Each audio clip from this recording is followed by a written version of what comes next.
Rockcliffe, gee, that was strong by Rockcliffe. That is a terrific goal. Fantasia or Fantasia? Roaming Orazio. Orazio Fantasia! I wonder how far we've got to go back to see when time on was allowed for a pig on the ground. Welcome back, episode 5, Rock the Razbah. I'm Tom Rockcliffe. I'm joined by my co-host, Razio Fantasia. Thanks for joining me again on this lovely Wednesday afternoon. Big week, Rock. We've had a big week. Couple of wins for the boys. The Maggies did really well, beat the Bays, and the big boys just got over the line against the Saints. Nice win. Yes, 2 wins is very good. There's some injury news, some good injury news coming. We've got a huge guest. Let's get into him first and foremost. Hamish Hartlett, thank you for joining us. Good on you, boys. Thanks for having me. It's good to be back. Now, you were picked 4 in the 2008 National Draft, recently retired, 193 games. We could go on about your career for a long period of time. Vice-captain, showdown medalist. You've done a lot for the football club and stuck fat when a lot of other people may have chosen another option. But you've just joined the West Adelaide Football Club, and we've got an exclusive here as well today. You've joined the AFLW Port Adelaide coaching team, so congratulations. Good on you. Thanks very much. Yeah, very exciting. Taking up the opportunity, I guess, to get involved in the AFLW team with working with Lauren Arnell, the head coach, obviously, and back in the 4 walls of Alberton, which is very exciting for me as well. It's nice. We're going to go back to Westie's history. You played there. Yep. Talk us through what you're doing there now. You're doing a bit of stuff with the juniors as well. Yeah, so obviously you got the commitments from a playing point of view with the league team.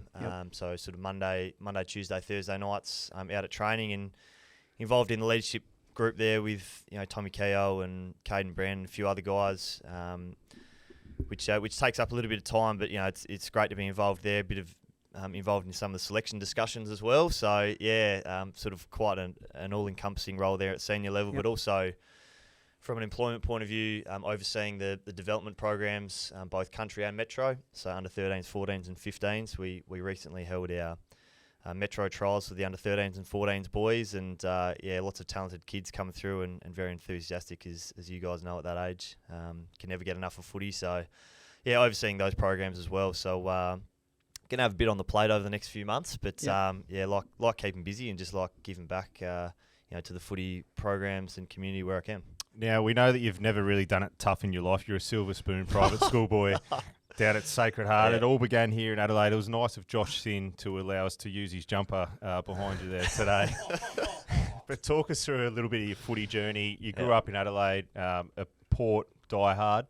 How the journey's been for you to transition and back to Westies? Yeah, look, I'll correct you on a couple of facts as we go there. But, so basically...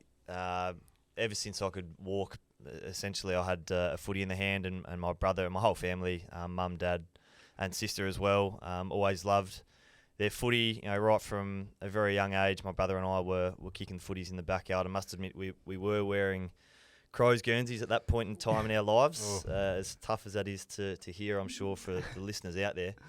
They're the facts and that's the truth. But Tony Modra was my idol growing up. Just used to love the way he took hangers and kicked freaky goals, and he had long blonde hair as I did sort of growing up as well. So whenever I had the opportunity, I used to get myself in a number 6 Guernsey. So played for Edwardstown. I think my first year there might have been 96. So I reckon I rolled out there as a 5-year-old playing in the under 9s. There was I don't think there was any Oz kick or any of that sort of stuff back then. But ended up playing a couple of hundred games at Edwardstown in the juniors, right through to under 17s, and then throughout that time, I guess played a little bit of school footy, as you mentioned, Rock. Yes, went to Sacred Heart College, a prestigious footballing school here in South Australia, and loved my time there, and still knock around with lots of my mates there, which is great. Couple of Intercol wins. Yeah, a couple of big Intercol wins against Ross Trevor. Yeah, a couple of big stoushes too back in the day. So that were some of my fondest footballing memories. I guess you're playing with your best mates and in front of reasonable crowds at a young age. It was pretty cool and pretty exciting. Ross Trevor games and games against Assumption College and Kilmore and that sort of thing. So that was lots of fun. And then involved in sort of state programs all the way through from 12s through to 16s and 18s. And then at West Adelaide as well. So, sort of plenty going on. So, it's pretty cool, I guess, that in terms of my SANFL stuff, I started at West Adelaide in the under-13s and progressed through the junior ranks, and I think I played my first league game at West Adelaide a couple of days before my 17th birthday, and then played a couple of seasons out there before getting drafted. But now, I sort of look back at I've got a couple of photos of being involved in the Westies programs as a junior, as a young sort of 12, 13-year-old, and now sort of running those programs. It's I guess it's that full 360-degree sort of circle in terms of my football career so far. So it's pretty cool. Is that something you want to get into a lot? Obviously, you're in the coaching now, but could you see yourself in that sort of recruiting development sort of stuff? Do you like that sort of stuff more than? I guess. For myself, I'm probably still finding myself in a bit of that transition phase. Like, I think I want to stay involved in footy, whatever capacity it will be in. So, I'm stoked to get this opportunity in a coaching role, to really, test myself out. Having my own group of players and implementing my own ideas and trainings and those sorts of things, that's really exciting. So, but I also really enjoy a bit of the media stuff I do as well.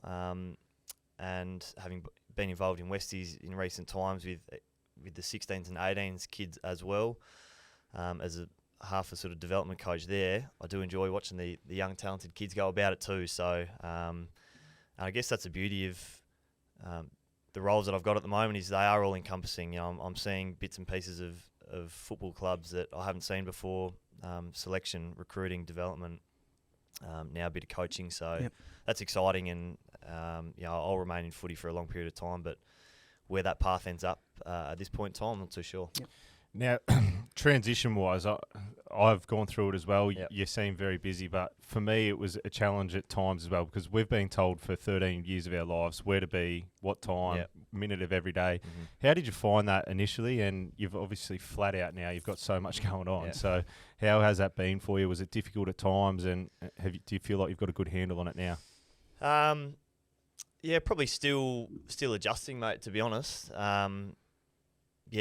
My role at West Adelaide, overseeing all the junior stuff, there's a lot of admin involved, so lots of emails, sitting in an office for periods of time, and lots of things I've never really done before, So I do enjoy the fact that I'm learning some new skills, which I haven't been, accustomed to previously. But it has taken a fair bit of adjusting, and I think that's why, I'm still grinding away with my footy at the moment at a SANFL level, because I still love that, and I still want to sort of hang on to that for a period of time while I'm still adjusting to working life outside of being a player. So, I reckon still adjusting to things, but really enjoying learning some new skills and new traits as well. You speak about playing footy, and we know when you're retired that you still had that passion to play AFL football. Is that still there? You still feel like if the opportunity came in 4 or 5 weeks' time that a club said, we'll take you in the mid-season draft, you'd take it? Or have you sort of found a bit of peace away from footy and want to transition into that? Oh, look, I think I'm still... I'm probably more realistic about where things are at now. I think, certainly at the back end of last year, and even... at the start of the pre-season this year, my goal was to try and get back on a list at an AFL list. But as is the case probably for my entire career, things haven't exactly gone smoothly throughout the pre-season or the start of the year so far, just with a couple of little niggles. So I understand that that opportunity is probably looking far more unlikely than it is likely. But if someone was to want a bit more experience and leadership or whatever it is around a footy club at AFL level, then absolutely I'd take that opportunity up. Yeah, you touched on a few. It hasn't gone to plan all the time. Yep. Did you played 193, is that right? Did you envision you wanted to get to 200, obviously, but how did it go to sort of plan, or not really? A few injuries here and there. Look, on reflection, probably not. I think, when you're a kid, and you guys would know, like, and I think there's a bit of a psychology around this. So I was obviously a high draft pick and was a very good junior footballer, and I think you just expect that to carry through to AFL level, and ultimately what we all want from an individual point of view is to be recognised as one of the very best AFL players, I guess, and that was probably my thinking going into my career. That didn't unfold for various reasons, but I think the further out of the game that I get, the more I reflect on it, the more that I'm just so grateful for the opportunity that I had to be here for that period of time, and the things that I've experienced over the last 13, 14 years that so many people don't get to. Like even just running out onto that ground, you guys know what it's like. It's an insane feeling, and those types of emotions that come with it are things that other people just have never experienced. So I feel very fortunate to have been able to do that. Would I have liked to have made more of my career from an individual and team point of view? Yeah, absolutely. But 193 games, 13 years in the system. I don't think I can be too disappointed with that. So you absolutely got everything out of your footy career that I think you could have. This is a podcast room and a studio. Could easily be a hospital ward over the last 3 or 4 years, having us three sitting in here talking. True. We haven't had the best run of late, but no, your footy was so good, and you bled Port Adelaide when you played. I think everyone's seen that, wore your heart on your sleeve. I want to take you back to the first time we met. Bit of a unique story. I want to understand how my runners ended up in your suitcase and ended up back in Adelaide. So, that was must have been 2011. Yeah, it would have been 2011. Yeah. So, Jack Redden is a very good mutual friend of ours. So, Reddo and I went to school together at Sacred Heart. He was a boarder from Keith. Yep. In country South Australia. So we played a bit of footy together at Sacred Heart and for South Australia. Great story really. Like no one really knew much of him. Started dominating a bit of junior footy here in South Australia, and then has obviously gone on to have a fantastic career at Brizzy and now West Coast. But Reddo had his 21st birthday. I reckon it's a bit later in the year, Reddo's birthday. I think he's a few months younger than me. And I went up there on a bit of a whim. I must admit that I wasn't sort of known for doing those types of things, but I thought I'll get up to Brizzy and enjoy a few days with Reddo and a few of his mates that were shooting up there as well. So we carried on a bit for a few days, and it was very good fun. And obviously Rocky and I met, and we got along really well. And how your runners ended up in my suitcase, I can't quite answer that one. Obviously, just a mistake on my part, or you in one of your incoherent states, I guess.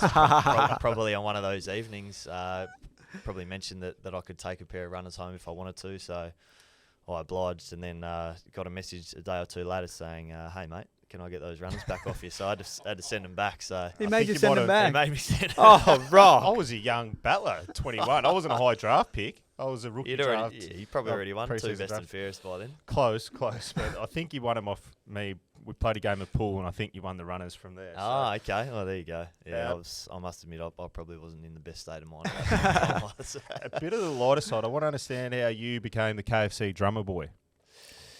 Yeah, that's also a good question. So Tyson Goldsack was, has been a fantastic addition to the club in recent years as development coach, and obviously played some games at the Maggies as well. But he wanted to introduce a little bit of spark in the team song at the end of a game. So he sort of brought this drum into the back line, the defenders' sort of meeting room, and having a bit of a muck around in that. And he goes, I reckon you're the man for the job.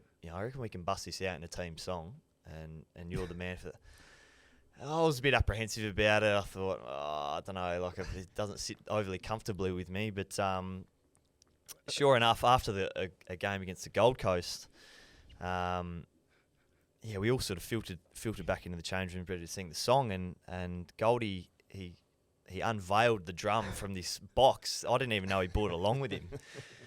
And he's handed it over to me, and I've sort of thought, I can't let him down. I've just got to run with it now. And sure enough, when the cameras are on and the bright lights are shining, sort of away I go. I get a bit carried away. So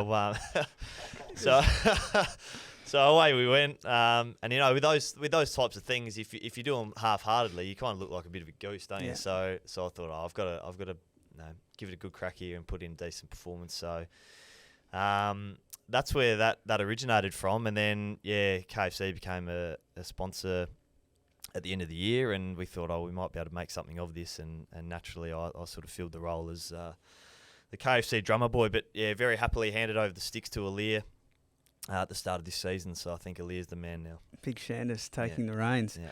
Let's go back to footy now. How's the body now? Feeling good? Or define good. Yeah. Look, sort of same little issues. Nothing anything too major. I guess I've had some little soft tissue things going throughout the pre-season. I managed to string 2.5 games together, and then hurt my hamstring again just prior to halftime, the Nord game in Port Lincoln a week or two ago. So I plan, if things go well, which I assume they will over the next couple of weeks, so I plan to be back for the Russell Ebert tribute game in Loxton in a couple of weeks' time. So really looking forward to that, coming up against some of the old teammates. So that'll be exciting. But otherwise, not too bad. I mean, my knee's my knee. You know, that's never been the same since the reconstruction.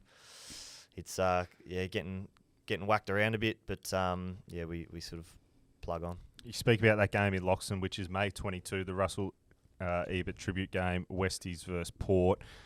Can you give us an insight into Russell Ebert, what he meant to you? You would have spent a lot of time with him at the footy club, but away from the footy club as well. Yeah, a lot's been spoken about Russell over the last few months, and rightly so. Not a bad word's been said about him. He was just, I think, regardless of us knowing what he was like as a player, and we saw some highlights and how unbelievable he was, but the way he held himself around the footy club, he was just one of the blokes. He didn't walk around with another agenda, or he didn't think he was better than anyone else. He was just a knock around bloke that would have a laugh. He still worked super hard in all the programs that he was involved with at the club, and still kept himself in great condition. And you could have a yarn about anything with him, and he'd give his opinion about footy in a certain respect, but it was also he was really respectful of the team and the coaches, and understood the game really well. So like everyone, I couldn't speak highly enough of him. A fun guy to be around, and that game that we are fortunate enough to represent his honour in is going to be super special. We're going to get thousands of people down there at Loxton Footy Club watching that game on that Sunday. I think it's the 22nd of May. And it's going to be a really special event, so I'm really looking forward to that one. Hopefully see you out there, Hammer. We might go head to head. Yeah? Maybe. You're going to be right to go. See how we go if there's podcast. room on the bus. Well, I'll make sure I'm not playing at half-back, so I don't have to chase you around all game. That's 19 days away. Is that an exclusive, Razbah? Hang on. We'll call the Jets, but Dropping bombs left, right and centre. What's the it called? pod? The Rock the Razbah. Rock the Razbah Come on, mate. Now, you're having a sip of an iced coffee. What would have Russ done with that iced coffee? Well, I'm not quite sure this has got enough sugar in it for us. But he used to love his iced coffee, Russ, and he used to punch a few a day at least. So that would be gone very, very quickly. I want to talk back on injuries. I don't want to harp on it, but we've obviously all had a few. Yep. Mentally, it can be challenging, and I'm sure the listeners will probably don't really understand what you have to go through when you're dealing through that stuff. Can you touch on how you got through those sort of tougher times? Yeah, they're never easy, I guess, injuries, but they are honestly. There's something that I've dealt with right from a very young age. So unfortunately or fortunately, depending on what way you want to look at it, but I had a period between the ages of 2 and 10, for example, just about every second year where I tripped over and whacked my head on the corner of a trailer and split my head open pretty bad. I was running into poles, running into fences, splitting my head open left, right and centre. Yep. That's what's wrong with you. Yeah, so I'm lacking a few brain cells for various reasons, but that's one of them. And then when I was 12 at primary school, I tripped over a hurdle and my kneecap broke in half. So half of it was down here and half of it was up here. So that was like a 2 or 3 month injury. And then when I was 16, I was mucking around with some mates on the last day of school, and one of them, my bag got caught on his side mirror on his car. He was a P-plater. Yeah. And I got dragged under, and the car actually ran over my ankle and my leg. Oh my God. And broke my ankle pretty badly. So, and this is all before getting into the system, Yeah. into the AFL system, you know. So I'd experienced a bit in terms of injury and recovering at a young age, and I guess, you know, looking back, that probably gave me the resilience I had to, you know, to go about my recovery and rehab at AFL level 2. You know, in the first couple of years, had some shoulder reconstructions, then obviously the knee reco in 2018, along with a plethora of soft tissue injuries as well. So I think, you know, for me, you know, the joint stuff is, you know, it is what it is. You can recover from that, and because they're all sort of freaky type injuries or incidents that lead to those injuries, you don't really think much of them when you're back out there and going. The soft tissue ones were the ones that I struggled with, because often they came from nowhere, you know, feeling good out in a game, then all of a sudden, bang, my hammy would go, or my calf, or whatever it might be. So they were the ones that I struggled with the most. But footy clubs are great places to be when you're coming back from injuries, as you guys know. Yep. You're full of, you know, you're surrounded by 50, 60 people that are really caring and empathetic towards you and want to help you. So there really is no better place to be than a footy club or a sporting environment when you're coming back from those things. We've spoken about the tough times that you've been through, but I want to speak about your proudest moment at the football club, and what's the best thing that you remember about the Port Adelaide Footy Club? Oh, proudest moment. Gee, yeah, there's plenty of them. I think if I look back on the 2013 and 14 years, that was something I was incredibly proud of. We obviously were in the doldrums at the end of 2012 as an entire football club, on field, off field. You know, things weren't going so well, and obviously losing Johnny Mack as well. That was a very, very difficult time for everyone. And then, you know, to be able to you know, get Kenny and Burjo and Kenny and Koshi, I should say, at the time on board, and essentially flip the club on its head, and to do what we do in those 2013 and 14 years, yeah, that was pretty special to be a part of, and something I'm really proud of. But I think as my career went on, from a more personal point of view, I think I was just really proud of the relationships that I created amongst the playing group. There it probably wasn't something that I focused so heavily on early on in my time, but probably when I came back from my knee reco, that was something that I was keen to work on from a personal point of view. I'm really really proud to say that I'm still, you know, close mates with, you know, all the guys that are here, and I'd feel very comfortable walking amongst these four walls again, which is going to be happening, which is exciting. I think that was just you, though, wasn't it? Like, you weren't. It wasn't artificial. It was just genuine. That's who you were. I mean, when I walked straight in the door, you could tell that you were that empathetic, caring leader that just wanted to get people better and just wanted the place to be in a better spot from where it had come from. Yeah, and I think you know, they're all skills that I try to focus on. So you know, if I sort of knew that someone was coming into so a new player, for example, yourself or whoever it might have been, you know, Aaliyah, or I remember Pep when he first got drafted. You know, new guys that come into an environment, I know it can be daunting, and I've never really experienced it myself apart from walking into Port Adelaide for the first time. But I can imagine that, you know, it would be tough and it would be daunting, and so I guess I made it a focus in those situations to make people feel as welcome as possible, and have them around for dinner, and make them understand that we care for them. We want them to be big parts of this football club. So yeah, it was sort of something that I really wanted to focus on, and particularly, and also for the guys in rehab as well. So having spent a fair bit of time in that, just ensuring that everyone was okay and feeling good mentally, physically, and helping them out as well. So always important to check on the people around you. We've got to take a break. I'm going to leave you with one question before we do. We're going to get into Friday night footy, but what excites you about getting involved in the AFLW program, and what are you going to bring to that? What excites you about being involved in that program? What excites me? So, as I mentioned earlier, I guess from a personal point of view, it excites me to be able to, you know, develop some skills that I haven't really been able to, or haven't had the opportunity to before. So, in terms of the coaching stuff, communication skills, you know, coming up with a game plan and working with a group of players, and seeing how that all unfolds on game day is something that really excites me. I think, you know, being a part of a fresh team with there's going to be some enthusiastic, talented young girls that come into the program that are going to be so excited to learn. And all I hear about women's footy, you know, at West Adelaide is that the girls and the women, they just love being there, and they love learning, and they are like sponges. They'll absorb everything that you teach them. And so, that really excites me too. Nice. Beautiful. We'll take a break and we'll be back shortly with Friday Night Football. This place is different. It has a soul, a heartbeat. It gets into your senses.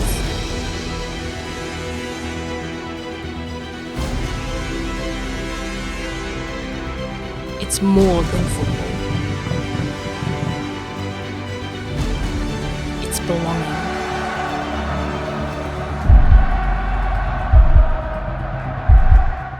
We're back for the final segment, the KFC Friday Night Footy. Razbah, we've got the great man to hang around for a little bit longer. Yep. We might as well delve back into his brain a little bit more. Yeah, I've got a few more questions, Hammer, about the AFLW. Yep. Have you had a chat to Lauren or Aaron? Anyone yet? So, obviously, Juliet Haslam and I have been speaking quite frequently about, how everything's sort of shaping up and my role and those types of things. So, been in frequent contact with her. Had a Zoom conversation with Lauren 2 or 3 weeks ago, and we'll obviously catch up shortly after this. I think she's pretty keen to discuss some things and pick the brain a bit and get the ball rolling on the season ahead. Nice. And did you have much to do with Erin at all when she was hanging around the club? Or No, not really? No, I haven't had much to do with Erin. But whatever line I think still trying to decide whether I'll take the mids or the backs at this point in time. But if I can get the mids and snag Erin, get her sort of rolling around on ball every now and then, that'd be quite handy. Now let's get into KFC Friday Night Footy. We had a bet last week. Yep. Erin was here. Do you know how this operates? Oh, look, I'm a huge fan of the podcast, obviously, but no, I can't tell you how this particular segment. So you haven't listened to any. unfolds. So this segment's brought to you by KFC. We really appreciate their sponsorship. As you can see, Always. I've been filling out on I can't say that. a fair few, but we go to the Friday night game, pick the winner and margin. Yep. I don't think Razbah has had to do a bet because we I got had put to off the sing. air a couple of times. No, I had to sing the first time. You've had a stinker. This is. But your I tipped West Coast to win last week, so I was only 140 odd points out because I think I picked them to win by 3 or 4 goals. So I've got to do a bet first before we. Yeah, before we dive in, Yep. we've got your attitude the last couple of weeks has been a little bit sour. We've got a little bit of sour. I'm not sure what I'd call that. Sour gel. Sour gel. You've been a bit sour, your attitude the last couple of Yes. weeks, so we felt like this sort of just... Last couple of weeks, last Yeah. 7 years. So what I want you to do, Hammer's got the spray, I've got the gel. We need mouthful of gel, followed by some sprays. Really just get it in and eat that, pal, if you don't mind. So I've got What to eat it. Yeah, I want you to eat it. It's sour. What's in this? I'm nervous because it's That's- got no label. Like, I'm not going to die. No, from you this, won't am I? die. It's all good, but you need a...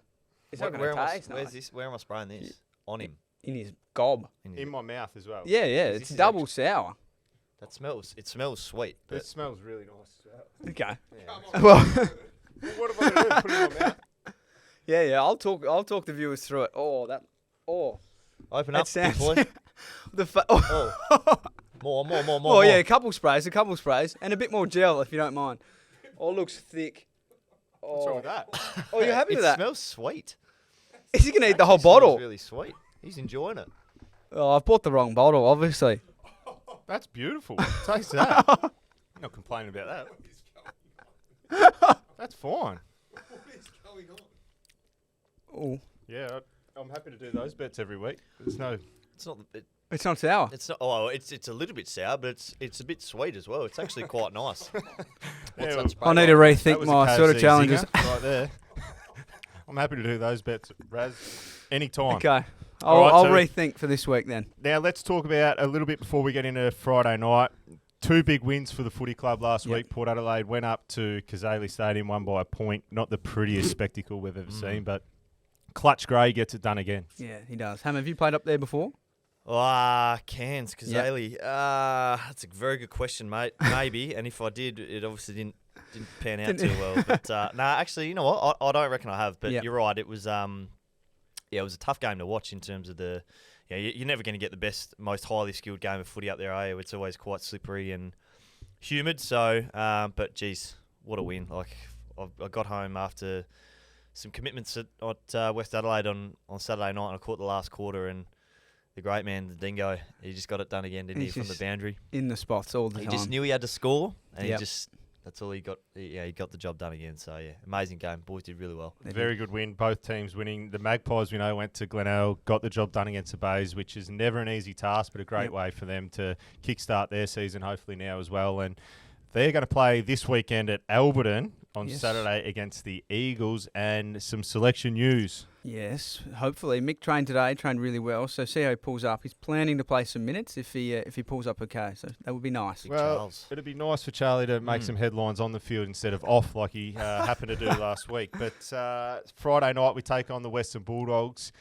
It's been a lot of talk last time we played the Western Bulldogs, that final that was just, we were all part of the footy club. Me and Hearts have obviously moved on now, but very disappointing the way that finished. But it's just a must-win game now for both footy clubs, but particularly Port Adelaide. We've got to go out there and win this game. Yeah, that's right. And I think Monty had a good press conference the other day and said it's not about revenge at the moment. It's just about us actually playing a brand of footy that we need to play in order to win games and get our season back on track.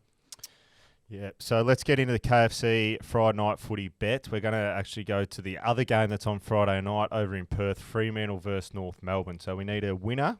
Who wants to go first? Hamish, you can I'll go first. Yes, first. Yeah, Fremantle, they're playing some serious footy at the moment. Their small forwards are as dangerous and dynamic as any small forward brigade in the comp.